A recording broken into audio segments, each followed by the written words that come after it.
Bonjour, bonjour et bienvenue sur KTV en direct à la télévision, à la radio et sur les réseaux sociaux pour ce temps de parole consacré à la santé. Plus particulièrement, on va parler du diabète aujourd'hui. Et pour en parler, nous recevons la directrice du réseau de santé de Mayotte, Asna Bakar. Bonjour. Bonjour. Et également le vice-président de l'association Mondroa. Bonjour. Bonjour. Merci d'être présent ce matin. Alors, moment qui va être important, mi-novembre, c'est la journée du diabète, on va y revenir. Mais pour leur expliquer, nous, Asna Bakar, juste ce que c'est que ce réseau de santé de Mayotte. Alors, réseau de santé de Mayotte, c'est donc le réseau de santé diabète. En fait, on travaille avec les professionnels de santé. C'est un réseau de coordination, également de formation. Donc, on va accompagner en fait les personnes diabétiques, donc pour une prise en charge au niveau de l'accompagnement, tout ce qui est éducation thérapeutique. Et puis également tous ceux qui sont à risque, donc facteurs de risque, obésité, surpoids, hypertension, etc. Et c'est vrai qu'il y en a qui sont à risque à Mayotte, c'est pas évident. D'où le fait de mettre un éclairage sur le diabète, mon droit. Oui, bien sûr, c'est un fléau à Mayotte, le diabète, et on le voit dans nos familles, dans notre environnement. L'idée, c'est de toucher le territoire pour pouvoir apporter la bonne parole ou la bonne prêche, comme on le dit, et pour pouvoir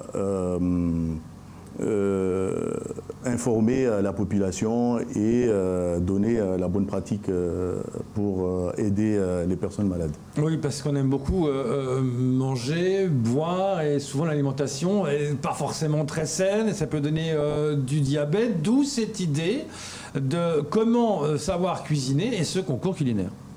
Oui, ce concours culinaire va servir, en fait, on met l'association au devant de la scène. Donc, en fait, c'est informer la population et toujours donner la bonne parole.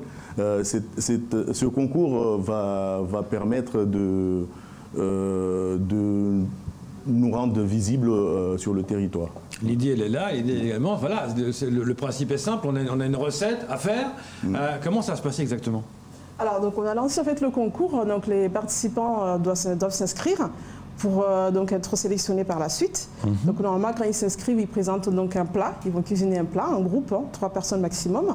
Ils vont présenter le plat et puis après, nous, on va sélectionner 3 groupes. Donc, qui vont aller du coup faire la finale au lycée de Bandrélé le 30 octobre. Et oui, elle sera filmée et diffusée sur Kwezi, évidemment, cette finale. C'est un événement, forcément. On ne l'a jamais fait à Mayotte et c'est une première et c'est vous qui l'avez mis en place. C'est intéressant et c'est important de mettre ça en avant pour joindre l'utile et l'agréable. Oui, c'est un événement. C'est vrai que c'est tout nouveau, même pour nous, Réseau Diabète, c'est la première fois. On a voulu justement mettre ça en place un peu comme style Top Chef, pour faire participer la population. Et donc du coup, de mettre en valeur aussi nos produits locaux, parce que l'idée c'est de valoriser nos produits locaux. Et puis cuisiner de façon diététique et montrer à toute la population qu'on peut manger sainement avec nos produits locaux. Voilà. Alors ça, c'est pas évident. Comment manger sainement avec nos produits locaux alors qu'on a envie de mettre du sucre partout, quoi? D'où cette action. Nous avons mis beaucoup d'actions en place depuis quelques années. On s'est réunis et on a pensé à apporter autre chose, à toucher la population autrement, en mettant en avant ce concours. Et ce concours, justement, c'est une forme d'éducation pour montrer à la population comment on va préparer, comment mettre en place les choses pour les personnes en situation de diabète, comment proposer un plat sans trop de sucre et qui peut être bon sans même mettre plusieurs grammes de sucre. Mais oui, non, mais c'est ça qui fait peur quelque part. Comment ça peut être bon si j'ai pas de gras, j'ai pas de sauce. Les gens, souvent, on pense ça. C'est vrai que, comme l'a dit le vice-président, c'est un concours, on n'a pas voulu forcément en fait, travailler qu'avec les personnes diabétiques. C'est vraiment tout le monde. Donc la façon de cuisiner, d'avoir les habitudes alimentaires au quotidien. Et effectivement, on peut manger de tout. On peut manger du gras, mais le bon gras, comme on dit. C'est une bonne nouvelle. On peut manger du gras. Voilà, mais le bon gras. On peut manger du sucre. tout en essayant de pas beaucoup consommer du sucre. Ouais. L'idée, c'est pas de dire on interdit le sucre, on interdit le gras. Non, c'est manger de tout de façon sainement, de façon en équilibrant les équilibrée, parce qu'on sait que c'est un gros problème, le diabète, la malbouffe, ça concerne beaucoup de monde. Hein. Au niveau du territoire, c'est impressionnant.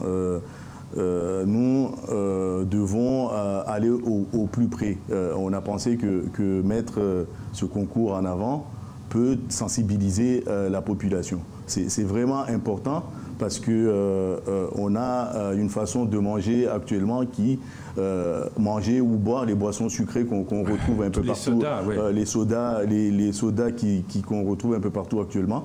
Et c'est une façon aussi de sensibiliser la population. Est-ce que c'est vrai, on dit souvent, parce que les sodas, les gamins les adorent, enfin, ils boivent du soda, c'est très mauvais pour la santé, on peut en boire trop? Parce que ça rafraîchit, ça fait du bien, on se sent bien, on a soif, on boit le soda, on le reprend, il fait chaud, mais c'est peut-être pas si bon que ça. C'est pas si bon que ça parce que ce sont des sodas qui sont très très sucrés. Il faut savoir qu'il y a beaucoup de sucre dans les sodas, c'est pour ça qu'il faut bien lire en fait les étiquettes. Personne ne les lit. Voilà, mais c'est aussi de l'éducation. Nous, à Ridia Bilingue, on travaille aussi sur les étiquettes avec les personnes qu'on accompagne, etc. Mais il faut savoir que la meilleure boisson, c'est l'eau, l'hydratation. Vous savez que ça, c'est la meilleure boisson qu'il faut que tout le monde... Mais combien de jeunes disent, et même adultes, hein, mais l'eau, ça n'a pas de goût. Enfin, c'est vrai, par rapport à un soda, il y a un soda d'un côté, de l'eau de l'autre. Bon, le choix est fait sur le soda. Malheureusement. On peut consommer des boissons sucrées, hein. C'est pas comme je le dis. Avec modération. Avec modération, voilà. Avec modération et surtout par rapport aussi, voir par rapport aux enfants, puisque c'est vrai que on le voit, même les enfants, les tout petits, on leur donne déjà des boissons sucrées, des sodas, voilà, c'est pas non plus... Il faut essayer de limiter, en fait, tout simplement. Mais mon droit, ce qui est compliqué, c'est qu'on n'a pas forcément le temps de cuisiner. On est dans un monde où les choses doivent aller vite, on n'a pas le temps de faire des plats. Généralement, on mange ce qu'on a. Justement, c'est ça la difficulté. Il faut prendre le temps. Et prendre le temps, on ne l'a pas tous. Bien manger ou le sport santé, on n'a pas le temps d'aller faire du sport, on n'a pas le temps de prendre le temps de cuisiner. Certaines personnes cuisinent, ils mettent dans le congèle ou ils ressortent ou ils s'organisent. C'est une organisation aussi à faire. On s'organise pour bien manger parce que c'est la santé, bien manger. Bien manger, faire du sport, comme ça, c'est une des premières choses à faire. Déjà en situation de diabète, les personnes doivent faire le sport santé et bien manger. Ça, c'est une des premières choses à faire. Mais comment on peut savoir si on est diabétique? Parce que des fois, on n'a peut-être pas envie d'aller consulter et on le laisse sans le savoir. Alors, c'est vrai que nous, on demande à la population quand même d'aller faire un dépistage au moins une fois par an, enfin, de temps en temps. Hein, un dépistage qui se fait du coup à Ridia Bilingue. Donc, nous, on fait le dépistage capillaire, donc diabète. Également, le dépistage qui peut se faire au niveau des médecins, ou les infirmières aussi, ils font aussi le dépistage, ou à l'hôpital. Hein. C'est là qu'on peut voir justement si on est diabétique ou pas. Est-ce qu'on peut être en forme? Est-ce qu'on peut être en forme et diabétique? Tout à fait. Il faut savoir que le diabète, c'est une maladie en fait qui est lente. Donc en gros, on peut être pendant des années être diabétique sans forcément qu'on le sache. Et on peut être diabétique et s'en apercevoir qu'au bout de quelques années. On a encore cette image de diabétique égale je suis malade, je me pique tous les jours. J'ai cette image, moi d'ailleurs, profonde d'un ami qui était diabétique, il devait se piquer tous les matins. Et il disait, oh là là, j'aime mieux pas savoir si je suis diabétique, moi ça peut faire peur. Est-ce que les choses ont évolué par rapport à ça? Alors après, il y a plusieurs formes de diabète. Hein. On a le diabète de type 1, où ils sont insulino indépendants, ils doivent faire des insulines également. Et puis il y a le diabète de type 2, où avec le traitement, on n'a pas forcément en fait, de se piquer, hein, comme vous l'avez dit, avec le traitement, et aussi en adaptant son alimentation. On peut très bien vivre au quotidien, parce que le but, effectivement, c'est de vivre mieux avec sa maladie au quotidien. Et le troisième diabète gestationnel, c'est durant la grossesse que ça apparaît. Et pareil, il y a un suivi d'un professionnel, donc sage-femme, aux médecins, gynécos qui suivent la femme enceinte. Et puis, ça se joue surtout sur l'alimentation, en fait. Équilibrer l'alimentation, comme on l'a dit, vice-président, c'est beaucoup de la nutrition, c'est beaucoup d'activités physiques et du sport aussi. Le sport fait également partie de cette façon de lutter un peu contre le diabète. Mais qu'est-ce qu'on risque si on ne se fait pas dépister et qu'on a le diabète sans savoir? Quels sont les risques? Malheureusement, quand on ne fait pas le dépistage, comme je l'ai dit, on peut s'en apercevoir tardivement. D'accord. Et il peut y avoir des complications. En fait, quand on dit complications, mais des fois c'est un peu trop tard. C'est trop tard pour le traiter, c'est un peu comme le cancer, il vaut mieux le savoir le plus vite possible. Le plus vite possible, comme ça on est pris en charge. Tôt on le sait, mieux on est traité. Et les symptômes, c'est quoi les premiers symptômes qui arrivent? Le premier symptôme, ça peut être par exemple une grande soif. En fait, on peut avoir soif tout le temps, même la nuit.